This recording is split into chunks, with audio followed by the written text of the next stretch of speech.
Nintendo! Next level games!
Hello everyone, this is ShadowMario41 and welcome to my next Let's Play. It is of Super Mario Strikers on the Nintendo Gamecube, released in 2005 and known in other parts of the world as Mario Smash Football, outside of the United States that is. This game is actually one of the last Mario games, if not the last one, released on the Nintendo Gamecube. Came out just before the Wii hit the shelves and was immensely popular and all that. But this game rounds out the Mario Sports lineup on the Nintendo Gamecube. You have tennis, you have golf, you have baseball, and finally soccer, or football as it's called internationally. I am from the United States, so I will probably slip into calling it soccer. I don't know why we call it soccer. I don't know why it's not very popular here. It's an excellent sport. The World Cup is coming up, 2014 in Brazil. I'll be watching, of course, and keeping track of that. And what better time to get into Super Mario Strikers? So here we go, or Mario Smash Football, if you live outside of the United States. But anyway, unlike the other Mario sports games like Mario Power Tennis, Mario Golf Toadstool Tour, and Mario Superstar Baseball, which have a lot of complicated game modes, mini games, all sorts of settings and options that you could do, this game keeps it very simple, which is a good thing because it allows you to pick up and play the game very, very easily. The controls are very intuitive, and anyone can just, within probably 30 minutes, become really, really good at this game and really have a good feel for it. But the bad thing is that it can also become somewhat stale because of the fact that it's so simple. There isn't much variety in the matches. Not that the matches aren't exciting, because some of these matches will be very fun, but I'm going to try to keep it as interesting as possible, of course, and it should be a lot of fun. I'm really looking forward to this game. It's probably my least favorite of the GameCube Mario sports games, but that's not to say it's bad at all. It's so much fun. So the game modes in this game are Grudge Match, which is just like an exhibition game, Cup Battles, which of course I'll be covering all of those. We have the Mushroom, Flower, Star, and Bowser Cup, the Super Cup Battles, which takes place after the normal Cup Battles, Custom Battles, which is kind of like tournament mode in Super Smash Bros. You can create a battle for up to 16 players in a round-robin tournament or just bracket style. Strikers 101 allows you to learn the game and how it's played. That's what I'm going to do right now, just to show how the game is played. We have some spoils and options that we can go into later, but for now, I'm just going to go into Strikers 101. We get to pick one of 8 team captains. Each team captain plays out slightly differently, but they don't have that big of differences. As you can imagine, Wario would be a little slower than someone like Mario, but would be a little more powerful. That's really the extent of it. There aren't really advanced statistics in this game or anything like that, which is good and bad. I think it's good because, like I said, it just allows you to choose your favorite character and get right into the match quickly. But it's also bad because I would like more customization in a game like this. And the sequel, by the way, on the Wii, Mario Strikers Charged, or again, outside of the United States, Mario Strikers Charged Football, goes much more into characters having different stats and sidekicks being able to have all different abilities and all that sort of stuff. And speaking of which, there are only 4 sidekicks to choose from in this game, and there really aren't many differences between them, if any, besides personal preference. So I usually like to go with Toads. I don't know, I'm just going to give Luigi Koopa Troopa for now. You can see that up to 4 players can play, which is really exciting because you can do 4-player simultaneous play, which is great. You can either do 2-on-2 or actually have all 4 players on one team. That kind of sets it apart from the crowd. And I've done that before, where I have all 4 players on one team, and it is a blast. So anyway, this is 4-on-4 soccer, as you can see, or football. Not so much 11-on-11 as you're used to seeing on the pitch. But anyway, you can see that I'm controlling the character with the 1 over his head. I am the Toads, and I'm Mario right there. So you can press A to pass the ball to whatever teammate you want. You can use the analog stick to move and direct who you pass it to. Of course, passing on the ground is not always the best option because you can hit a defender, and that just won't go very well at all. But what you can do instead is you can hold L and press A to do a lob pass, which is a lot more safer. But you can't really control as well what you can do when you land. When you have the ball, you can hold R to do a turbo run. It makes you move a lot faster, but it also limits your control and also allows the enemy to steal the ball a lot faster if they can catch up to you in that amount of time. You can press B to shoot the ball.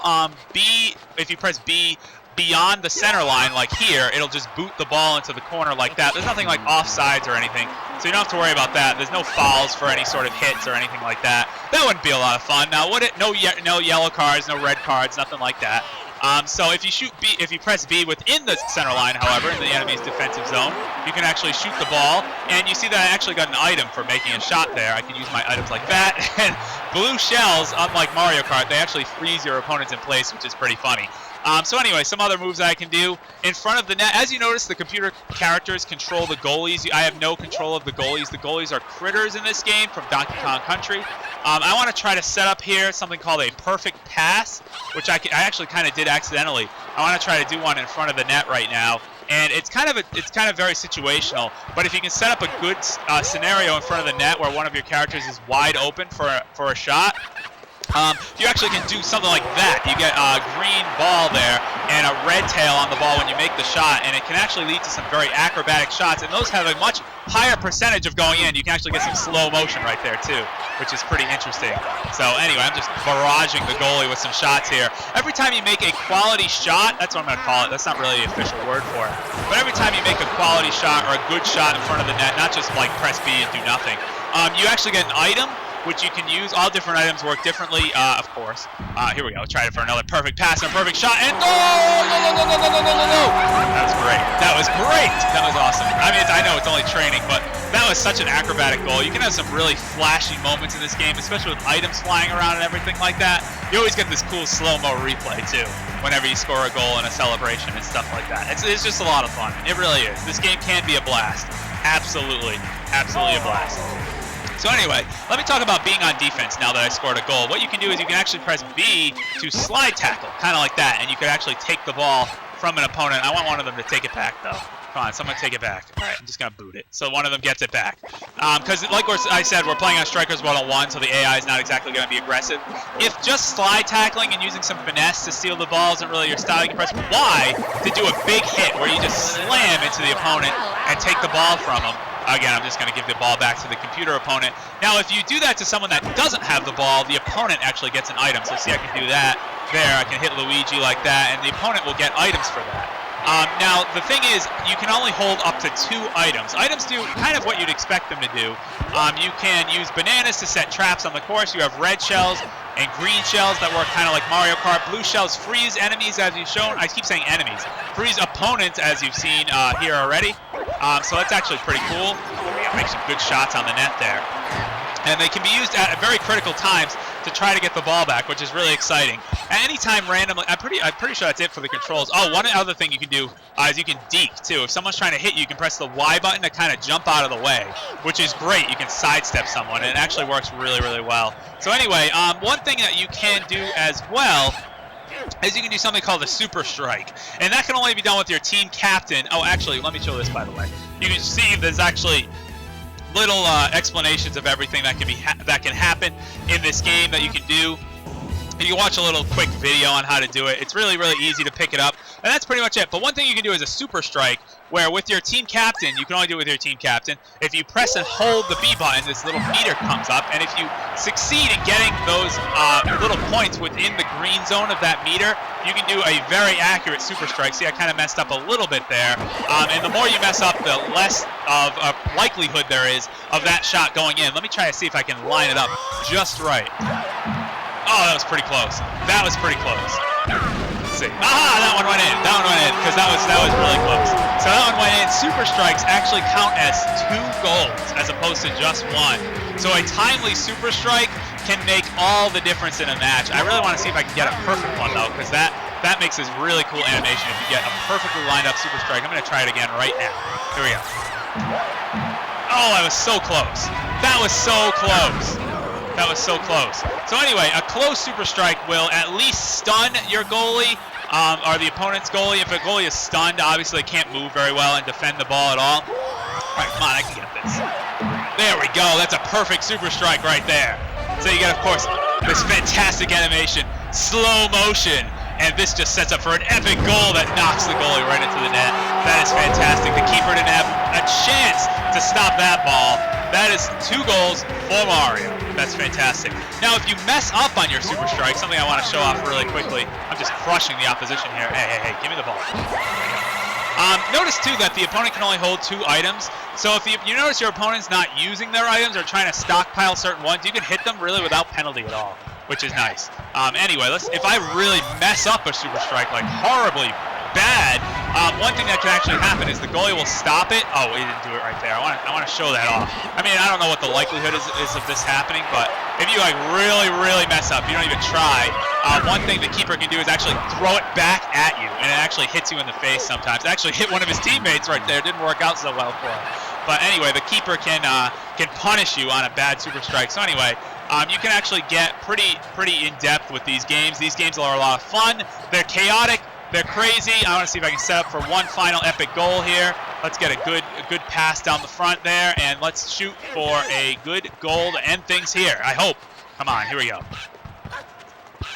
There we go. Come on. Oh, that deflected off of someone. That deflected. Uh-oh, Koopa's on a breakaway. Koopa Troopa on a breakaway. Luckily, they're not going to shoot because this is just like Strikers 101, how to learn how to play. So the AI is not going to be looking to punish you and looking to be super aggressive. But anyway, let's see if I can get a good final goal here to end things. One thing that I've noticed, too, is that this game will allow a lot of far shots to go in the net. So shots that you take from like way at the center line with side kicks you can just knock everyone down. It's fantastic. Have a good possibility of going into the net. Something I could talk about is items. You notice that shells attack opponents, bananas set out traps. You also have mushrooms, which give you speed boosts. You have a star that makes you invincible, only for a little while, but is great to use if you're trying to set up a super strike. And if one team is losing very poorly, you can actually use a chain chomp to attack all of the opposing members on a team. So anyway, these shots do tend to go in somewhat often, which is strange. But anyway, none of those going in. So see, you do have to be strategic about your shots. Even though you're not in direct control of the goalie or the keeper, you notice that these shots aren't just going to go in and palms explode, as you can guess. The shots aren't just going to go in without planning or without really well executed shots and passes and things like that. So see, I'm trying to score here, and the keeper is just keeping me out of the net, doing his job, I guess. So anyway, let's see if I can set up one really cool final goal here in slow motion. Oh, blocked by Critter down below. Come on, I really want to end this on a cool note. Come on, here we go. Another acrobatic goal with a shell inbound. There we go. That's a goal right there for Mario and his sidekick. So there you go. That's a little introduction into Super Mario Strikers. Next time, we are going to be going into the cup matches. We're going to get started with the Mushroom Cup. I have a feeling they're each going to take multiple parts, multiple videos to complete, but it should be a lot of fun. I'm really excited, and this was just a little preview against AI that didn't do anything, and we still got some exciting moments. So imagine when the AI, when the computer character really tries to get up in your face, it's going to be a lot of fun. The AI is really intense in this game, and we're going to have some tough matches. I'm sure we'll get a lot of electrifying hits into that electric fence around the field as well. So anyway, this is Shadow Mario 41. This is Super Mario Strikers. Let me get out of here and go back to the title screen. But I'm really excited to do this game. Like I said, it might be my least favorite of the Mario sports games for GameCube. It's a very simple game. It's very simple in its design, but that doesn't mean we can't still have chaotic moments, and I'm sure it will be very competitive, of course, when we get to the higher levels of difficulty, too. So anyway, this is Shadow Mario 41. This is Super Mario Strikers. I'm really looking forward to doing this game. I hope you guys will have a lot of fun. I'll be watching the World Cup. I'm sure I'll be talking about it. It should be a great time. It should be a great time. I'll see you guys next time for more Super Mario Strikers. Ciao.